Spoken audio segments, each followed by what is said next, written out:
Israel bombing में Gaza genocide के चलते अमेरिका से एक बड़ी खबर है।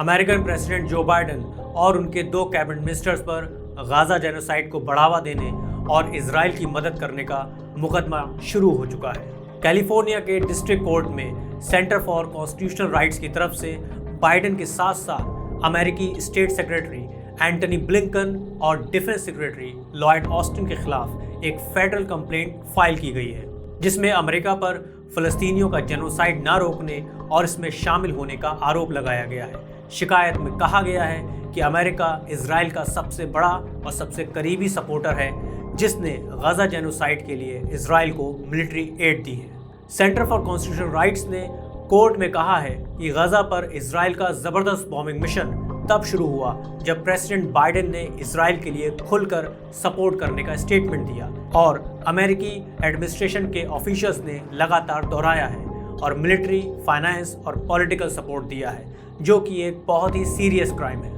आपको बताते चले कि 7 अक्टूबर को जब इजराइल और हमास के बीच वॉर स्टार्ट हुई, उसके फौरन बाद बाइडेन का इजराइल को सपोर्ट करने का स्टेटमेंट आया था। We must be crystal clear. We stand with Israel. Centre for constitutional rights की कंप्लेंट में फ़लस्तीन पर इजराइल के इलीगल ऑक्यूपेशन को मेंशन करते हुए कहा गया है कि उसके पास इजराइल के खिलाफ फ़लस्तीनियों के जेनोसाइड के सबूत हैं।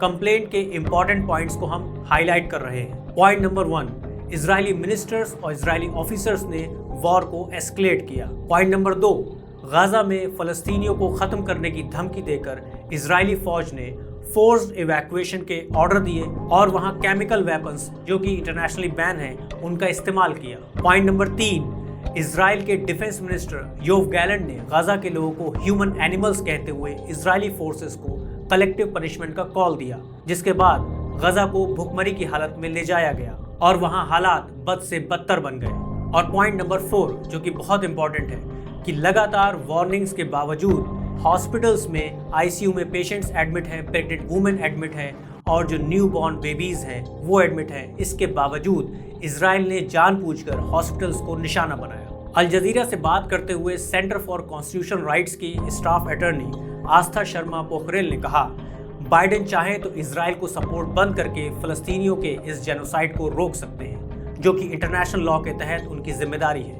लेकिन उन्होंने इजराइल को मिलिट्री एड देना जारी रखा है और इजराइल को और ज़्यादा पैसा और वेपन्स भेजने का इरादा रखते हैं। आपको बताते चलें कि जब पिछले महीने बाइडेन इजराइल के प्राइम मिनिस्टर बेंजामिन नेतन्याहू से मिलने इजराइल गए थे, तो इजराइल को फुल सपोर्ट का वादा किया था और उसके बाद से गाजा में इजरायली बॉम्बिंग और तेज़ हो गई और इजराइल ने हमास को ख़त्म करने के नाम पर आम फ़लस्तीनियों को निशाना बनाया।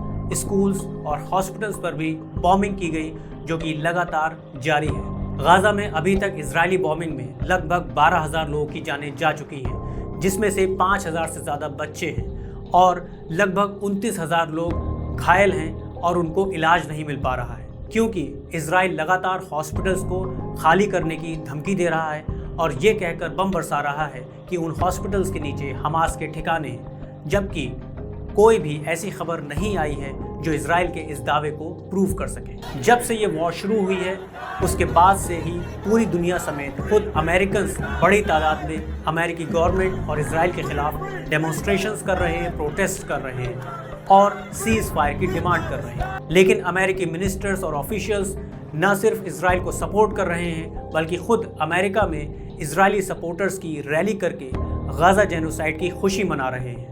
सुनिए, कल ही अमेरिकी स्पीकर जेम्स माइकल जॉनसन ने अमेरिका में इजरायली सपोर्टर्स को एड्रेस करते हुए क्या कहा। The calls for a ceasefire are outrageous.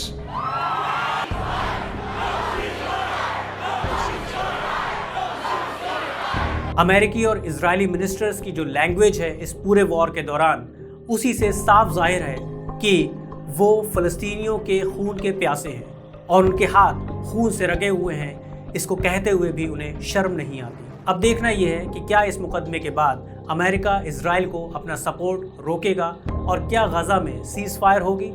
America और इजराइल की हठधर्मी के चलते फिलहाल तो इसके कोई आसार नज़र नहीं आ रहे हैं। यूनाइटेड नेशंस भी सिवाय अफसोस के कुछ नहीं कर पा रहा है और पूरी दुनिया 2 टुकड़ों में बंट गई है, एक इजराइल के टेररिज्म के सपोर्ट में और दूसरी इसके खिलाफ। आपको भी फैसला करना है कि आप किसके साथ हैं, गजा में चल रहे कत्लेआम के साथ या उसके खिलाफ।